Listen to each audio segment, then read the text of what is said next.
There are people who lose their battles not because they are weak, not because they are incapable, but simply because they spend so much time thinking that they forget to live. Overthinking is like being trapped inside your own mind, fighting enemies that you created yourself. You replay conversations, you analyze mistakes that you made years ago. You imagine worst-case scenarios for things that haven't even happened yet. Your mind keeps running, but your life stands still. And the most painful part is that no one sees this fight. People think you're quiet, shy, lazy, or distant.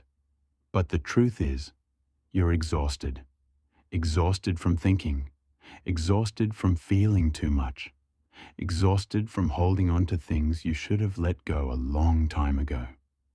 You start living in your head instead of your reality. And slowly, without noticing, you stop living at all. Let me tell you something no one ever told you. Your mind is powerful, but it is not always your friend. Sometimes your mind creates fear to protect you from pain, but that same fear ends up building walls so high that even your own happiness cannot reach you. Every time you overthink, you take away a piece of your freedom. You stop yourself from trying. You stop yourself from feeling. You stop yourself from becoming who you're meant to be. You know what's crazy? Most of the things you worry about will never even happen. Most of the people you want approval from will never even think about you twice. And most of the pain you feel is not coming from reality. It's coming from your imagination. Your life is not as heavy as your thoughts make it seem.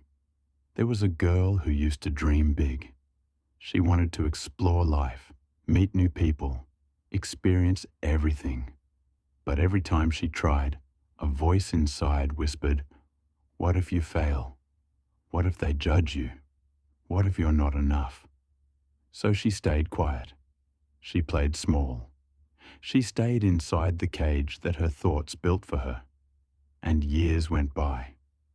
One morning, she looked in the mirror and didn't recognize the person staring back. She realized she didn't lose to the world. She lost to her own mind.